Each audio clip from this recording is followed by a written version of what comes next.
It's the Ross Tucker Football Podcast. Oh, yeah, it is. But it's not just any Ross Tucker Football Podcast.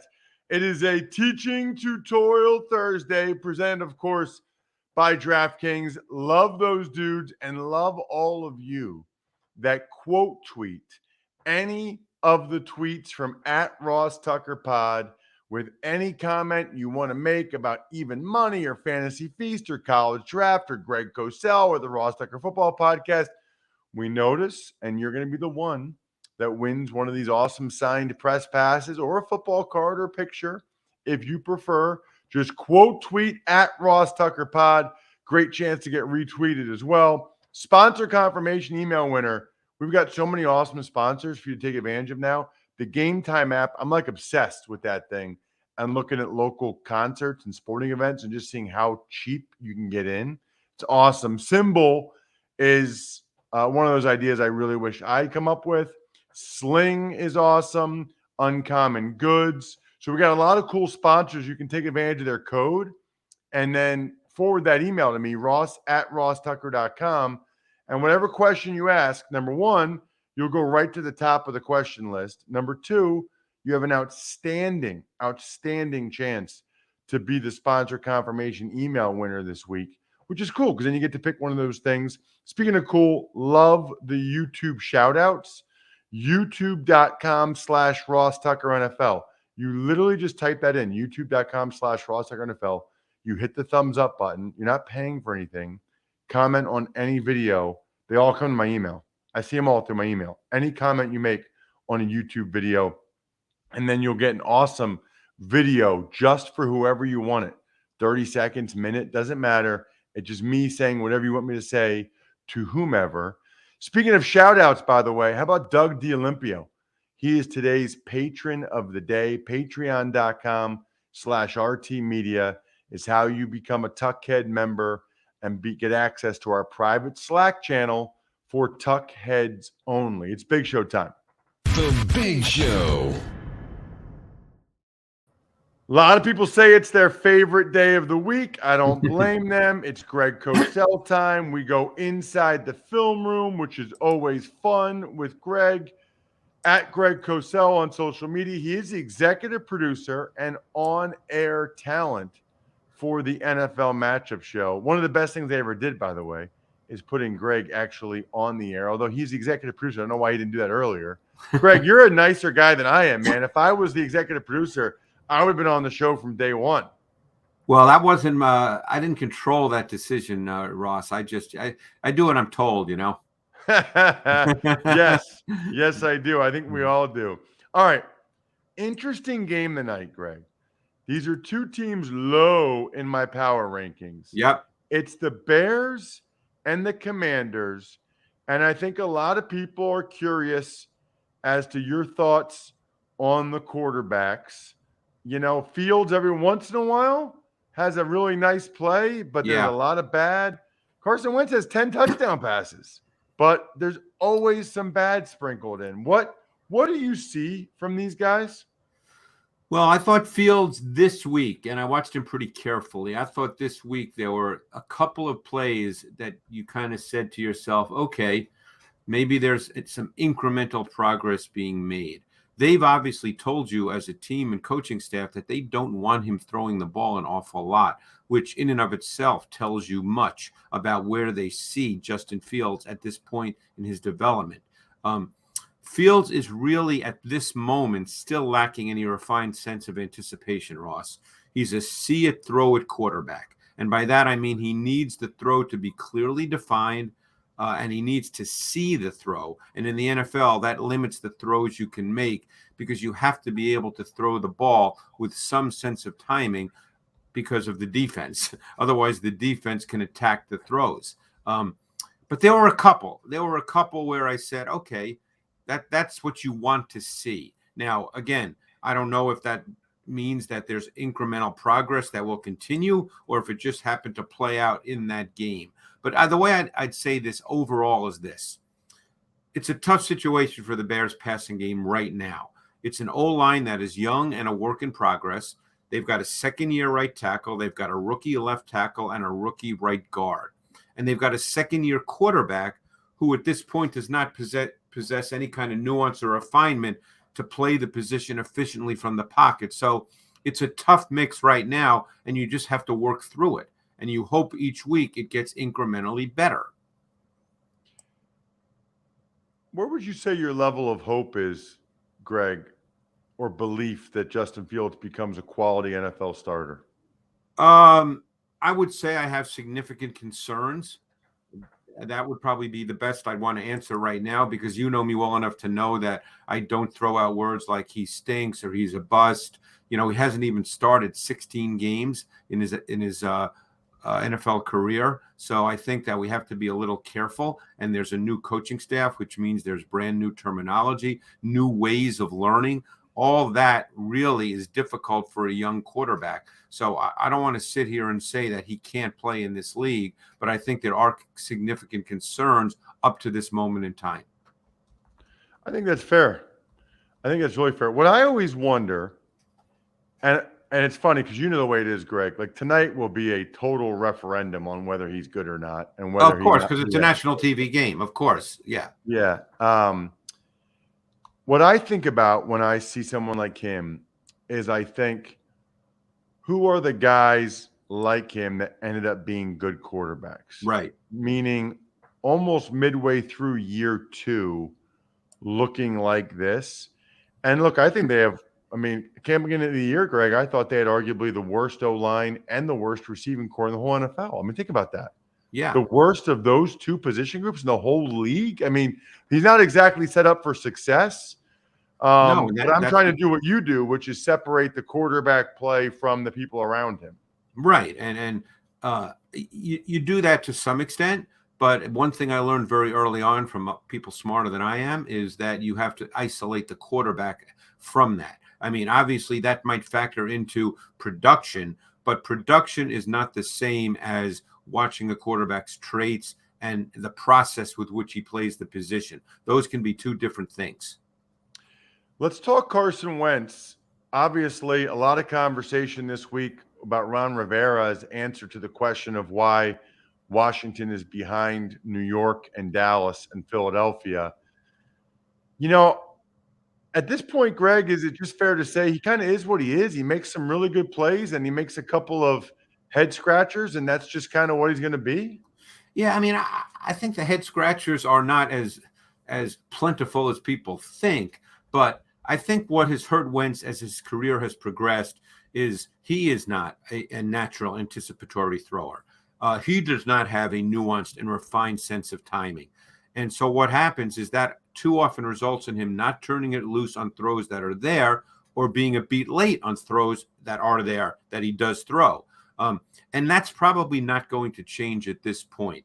He does have a tendency not to see it as quickly as you like. That results in him holding the ball too often at times. And I think you're right. I think ultimately this is what he is. But he also at times can make really special throws. I don't think he's the mover he was earlier in his career. I think his body's probably a little worn down. But he can make absolutely special throws. He made a throw this week. Everybody saw the 2 long touchdowns, very, very good throws. But he made a throw on the first play of the third quarter to Terry McLaurin for 34 yards. That was one of those big-time throws that Wentz still makes. So he's capable of doing that. But there's limitations now to the way in which he plays, and I think ultimately that prevents him from going beyond what he is now. Yeah, it'll be interesting to see how that unfolds. He's way better than he was in 2020. I know that. Oh, without question. And he was last year too, by the way. It's just the end of the season with that horrible performance against Jacksonville, and that's all anybody remembered. I do want to talk about the 2 rookie quarterbacks that got their first starts on Sunday. What a world, Greg. If you would have told me last year that you and I would be talking about Bailey Zappi starting a game for the New England Patriots. Last year at this time, he was playing up at Army for Western Kentucky. The year before that, he was playing for Houston Baptist. Now he starts for the Patriots. What did you see? The Patriots obviously take on Cleveland, but I'm most interested in what you saw from Bailey Zappi and the Patriots offense. And I think that Zappe is what people thought he was coming out. He knows where to go with the ball within the timing and structure of the route concepts and combinations. He's decisive with his reads and throws. He always knows where his receivers are relative to the defensive coverage. His delivery is quick. It's compact. There's no wasted motion. The issue with Zappe is his lack of NFL arm strength. That is a meaningful limitation. Now, everybody talks differently about what arm strength means, and there are a lot of people who say arm strength is overrated. Arm strength is overrated until you need to make an arm strength throw. Then it's not overrated. What I will say about Zappe is this. In this particular game against the Lions defense and the way the game played out, he did not really have to make any contested throws at all. And that's the kind of thing you would need to see because he's not a big guy. And you did not see him under duress at all. He did not have to operate in muddied pockets. That's the next test. Now, obviously, he's not going to be the Patriots starter, so who knows what happens. I'm sure he will go this week based on what I know about Mac Jones's injury, and we'll see how not only he, but how the Patriots handle the fact that they're going to play Myles Garrett and Clowney and some better pass rushers than the Lions brought to the table a week ago. So we'll see how he handles that and how the game plays out. But there was no question in this given game against Detroit, he was really never under duress. So you did not see him have to deal in that kind of environment. He looks like a solid career backup to me, like a guy that can come in the game and not lose the game for you and be a caretaker. Like I don't envision him being a starter. Yeah, I would. People wanting him to be a starter. I think when I watched him in college at Western Kentucky, and then just seeing him this week, the name that probably comes to my mind would be a Case Keenum type player. Yeah. I don't know that he moves as well as Case does. No, I don't think he does. But I mean, just in terms of what he could be in the NFL. Yep, I agree. All right, let's get to Kenny Pickett. Obviously, the Steelers are in a bad way right now. Way worse than I can ever remember. Pickett got his first start. What did you see from the first-round pick out of Pitt? And it was a really difficult situation for him given the way the game played out. I thought overall you saw a lot of the traits that Pickett showed in college in his last year at Pitt. I think that he's comfortable, and again, this is not an X and O point, but I think he's a comfortable looking player. I don't think it's too fast for him. I think he knows where to go with the football. I think he plays with good fundamental technique and mechanics. He throws with good base, good balance. He's not a strong-armed gun thrower by any means, but the ball comes out clean. So, I thought given the way the game What does that mean? What does that mean? It just comes Explain out. That to the listeners. The ball comes out clean. It doesn't come out with juice because he's not powerful, but it comes out with, I guess you hear the phrase a lot. He spins it. He doesn't spin it with velocity, but he spins it so it's a nice tight throw. It's a tight looking throw. Yes. Even though he's not throwing, he doesn't have a Josh Allen arm or a Matthew Stafford arm, that kind of arm, but the ball is tight. It's not a wobbly ball. Although Peyton Manning threw wobblers all the time somehow. Yeah, he was pretty good. That's true. I never understood that. Yeah, and also he moved his feet around a lot in the pocket, which people said you shouldn't do, but he managed to do okay with all that. Yeah. But I thought Pickett played well as the game got away from the Steelers overall. I thought he stayed poised, composed. He didn't make those throws where you went, oh my God, what's he doing? I just got a sense that he looked like he belonged. And I think, like I said, the game was not a true X and O game for him because they were down and, you got into the second half and the game was basically out of reach. He's also on a team that has almost no run game. So it's a little bit of an issue for how they want to play because they don't really have a meaningful run game at this point in time. You said earlier that you're not the type of person that would say someone stinks or is a bust, and neither am I. What I will say is I have some significant concerns about Najee Harris, and I still have them. He dances. It's like, dude, you're 235 pounds. Your O-line's not great. You got to go. Like, you got to go, bro. It's almost like, Greg, he was so used to the holes being so big at Alabama Yeah. and just like hitting them that he doesn't realize like there aren't going to be holes like that. You got to No. just hit any soft spot and hope you get 3 or 4 yards. Yeah, and he's really, if Najee Harris to me would be at his best, he'd be a sustaining grinder type of runner. He does not have the ability to re-accelerate in confined space. So he's not a burst acceleration runner. He'd have to be a sustaining grinder. And your point is absolutely right. Those kinds of backs have to hit it. And they have to make a 3-yard run, a 5-yard run.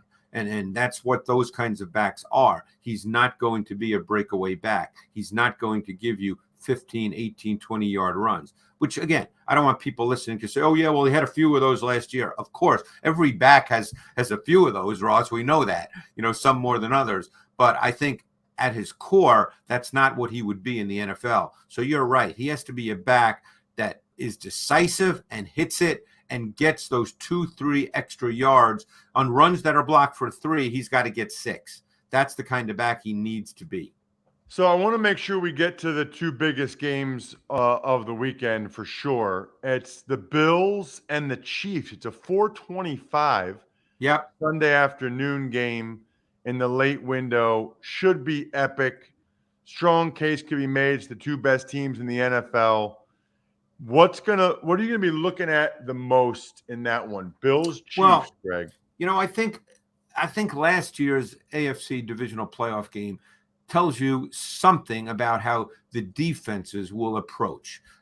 Obviously some personnel is different, but the coaching staff is the same, basically on both sides. So we know that Tyreek Hill might change the dynamic a little bit for how you play, but also keep in mind that the Bills will be playing with young, inexperienced players, including rookies in the secondary. So last year, when you look back at that game, the Bills' foundational coverage was split safety. They played both zone concepts with cover 2, and they played some 2-man. And you can play 2-man even with rookie corners or inexperienced corners because you always have help over the top, and you feel comfortable with that. So I think they probably be very similar because I don't think they want to expose their corners. Plus, you always have the Mahomes factor with movement. So that's something he seems almost to be doing more and more of with each increasing year in the league, and he's very, very good at it.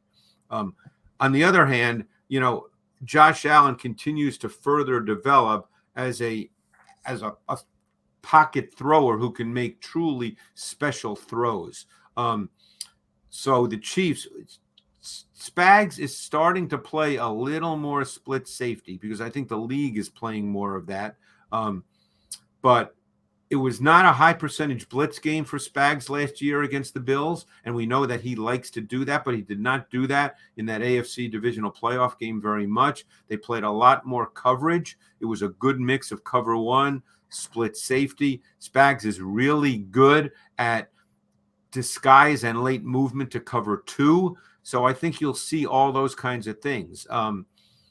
But at the end of the day, this is a game about the quarterbacks. And they're 2 teams that are built almost exclusively on high level quarterback play on a weekly basis. The Bills may be the most quarterback centric team in the league. I know some might say the Ravens, but the Ravens don't ask Jackson to throw the ball anywhere near the amount that the Bills ask Josh Allen to throw the ball.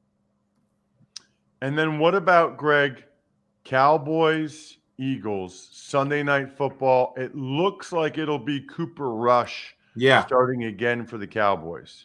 Well, I think the Cowboys are playing so that Rush does not have to be a big factor in the games, and they've been able to get by with that for one basic reason. Their defense is playing at a really high level, and this will be a true test for the Eagles, whose offense, for the most part, has been playing at a high level as well. But the Cowboys are incredibly multiple with their front looks, and I'm including linebackers in this mix now, incredibly multiple. They stunt far and away more than any team in the league. And it's multiple stunt concepts. It's not just TE, tackle first, and loop. It's all different kinds of stunt concepts. They line up in multiple front alignments. They have amoeba looks, Ross, and by that it means they have players standing up on their defensive front, not their hand in the ground.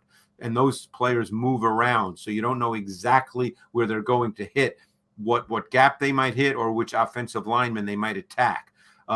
They slant a lot. They do a lot of things up front that are mentally challenging for offensive linemen. And the Eagles arguably have the best O-line in the league, certainly top 3.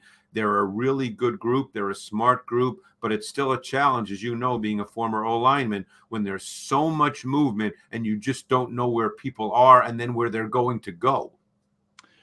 I won't get into like the Lawrence Taylor stuff or anything like that. What I will say, Greg, and you've been watching this a long time, I think Micah Parsons is the best mover of any edge rusher maybe I've ever seen. When you look at his change of direction, Yep. when he makes like an inside move or spin, and then his acceleration and speed, it's crazy. Now, I don't think he's as powerful as other guys. I don't think he's as good with his hands as like a Bosa or a Watt. Like I would agree with that. He could get better, but I'm saying I can't recall a guy that rushes off the edge a lot that is that good of a mover when he puts one foot in the ground and goes the other way, how quickly that happens, and then how the quarterbacks are consistently surprised how fast he's there. There's something there where they're not used to a guy, okay, he beat this guy, but then he's on them like that, and they don't look like they're expecting it. Yeah, and and keep in mind, as good as he is, and it was a year ago after he played DN for 2 games that I said he's the best edge pass rusher in the league. But you have Lawrence playing at a high level. You have Armstrong, 92, who's really playing at a high level. Don't forget, Dante Fowler is there. He's looked good on tape. He was a number 3 pick in a draft about 7 years ago. So, you're dealing with a lot of good players, and there's names I'm leaving off here. And then even guys on the back end, the safety number 6, Donovan Wilson, he shows up on tape every week. Brown, the corner, who's had a very up and down career in Dallas, and at times people thought he should be cut, has played well through 5 games. So this is a defense playing at a pretty high level, and Dan Quinn has mixed in a lot more disguise and late movement with cover 2. He's playing a little less cover 1 than he played a year ago, still a good percentage, but he's mixing in other things. So this is going to be a challenge for the Eagles. And by the way, the Eagles offense presents their own set of challenges to any defense as well. But I think this side of the ball, to me, is fascinating. He's at Greg Cosell on social media. He's the man. Thank you, Greg. Thanks, Ross. Appreciate it. And I appreciate the Game Time app. Are you kidding me? Right now, I can get a ticket to see Ed Sheeran, Lincoln Financial Field, June 3rd, $66. I might get that right now. June 3rd, I love me some Ed Sheeran. Or even I could go to the Phillies Braves tomorrow for $215. Eagles Cowboys, we were just talking about that, $250 Sunday night. How about tonight? I could take my family to Devils Flyers for $34. Are you kidding me? And actually it'd be less than that because I already downloaded the Game Time app, create an account, and I can redeem the code Ross like you can for $20 off your first purchase. Again, that's Ross for $20 off your first purchase. Terms apply. Download Game Time. It's last minute tickets, lowest price guaranteed, and it's amazing. Type in where you're from and see what you can get and use the code Ross for $20 off your first purchase. Tuck's Takes. Hey, Ross, good morning. Let's start with Devontae Adams and his little incident walking off the field after Monday Night Football. He's charged with a misdemeanor assault for assaulting that Kansas City cameraman. Yeah, I could say a lot about this, and I could go deep into my feelings on what I perceive to be an overly litigious society that we live in, because I think that's what this is. This is just setting the stage for a lawsuit. What I will tell you, and I can't remember if I said this yesterday or not, but I'll say it now. I watched a different angle of the video behind Davante. Very important to note. Number one, what he did is unacceptable. Unacceptable. He should be punished by the NFL for it. Number two, I spent a lot of time on the sidelines doing games for Westwood One. You don't walk in front of the tunnel like that when a player is walking off the field. Usually because number three, the security doesn't let you. There's ropes so that the players can cleanly get into the locker room. So Davante screwed up, but so did that camera guy. If you look at the angle from behind Davante Adams, the guy walked right in front of Davante Adams as he's walking off the field. Like, what are you doing? And then number three, the security. How do you let that guy do that? So to me, there's plenty of blame to go around. It starts with Davante. Tuck's Takes. Skylar Thompson can get his first start for the Miami Dolphins, and Cooper Rush gets the nod again for the Cowboys this week. Not a surprise. I just think it's kind of, the Cowboys acted like at some point Dak Prescott would come back within less than 4 weeks. They didn't put him on IR. And I don't know how Teddy Bridgewater, he didn't have a concussion. I'm thoroughly confused. He did not have a concussion based on anything. So why is he not going to be able to pass the concussion protocol? I feel like if he was playing for some other team right now, he'd probably be playing in this game. Tuck's Takes. According to Adam Schefter, says that he's got a league source that says that there's no backing down from player safety for quarterbacks. Already told you guys this. Talked about this yesterday. They don't want backup quarterbacks starting. They want starting quarterbacks as much as possible. They are going to overly protect the quarterbacks. It's unfortunate because it could impact games. It's understandable given that this is a business and the financial commitment that these teams make to starting quarterbacks. They want those guys playing. Tuck's Takes. Few notable transactions since yesterday. Saints signing running back Jordan Howard, and the Seahawks are bringing back linebacker Bruce Irvin. That's his third stint up in the Pacific. It's unreal, right? Yeah. Jamie Collins, like fourth or fifth stint with the Patriots. Now you got Bruce Irvin for his third time with the Seahawks. Jordan Howard showed last year he could still play. I'm a little surprised it took this long for Jordan Howard to actually get an opportunity. And before you get into the game tonight, Bri, I'm just going to tell you right now, I'm not buying stock in either one of these teams. You guys know I love Symbol. They're revolutionizing the world of sports betting and fan engagement. You can literally make sports fandom profitable. I'm not buying any stock in the Commanders. They're still a train wreck. Ron Rivera is going to get fired at some point. Or the Bears. Now, the Bears might be pretty low. I have to see their valuation at Symbol. And I do kind of like what I've seen from the GM polls and the head coach Eberflus. After what Greg said, I'm not really feeling Justin Fields, which is a major concern. I just think the Symbol app is amazing. You can download the Symbol app now by searching SIMBULL in the App Store. Use promo code Ross. You get it. Listen to me, guys. A free team stock valued up to $150 upon signing up. Free. That's code Ross to claim your free stock on the Symbol mobile app. Download the app. Check it out. It's a great app. Very cool. And use the free $150. And then send me that screenshot with a question. Like, why would you not use the free team stock valued up to $150? Code Ross to claim it on the Symbol mobile app. Tuck's Takes. All right, it's Thursday, which means we've got a game tonight. Bears hosting the Commanders. What you got? Whew. Honestly, who knows, man? I mean, who knows? I don't know how the Commanders react to the Ron Rivera stuff this week. I think I'm going to go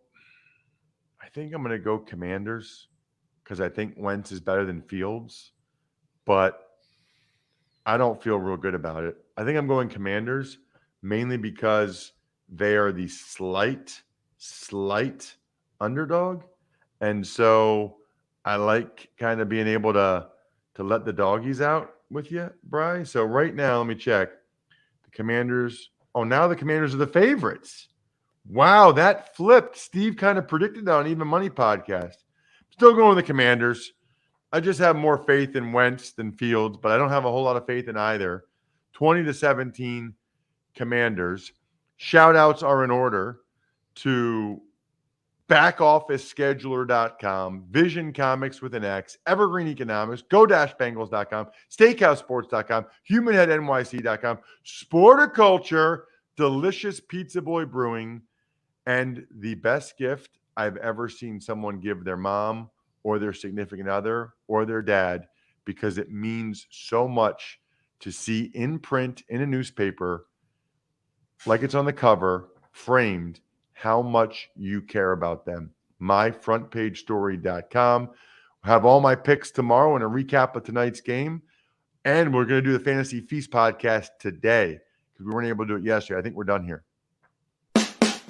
Thanks for listening to the Ross Tucker Football Podcast. Make sure to also subscribe to the Fantasy Feast, Even Money, Business of Sports, and College Draft. All available at Apple Podcasts, rosstucker.com, or wherever podcasts can be found.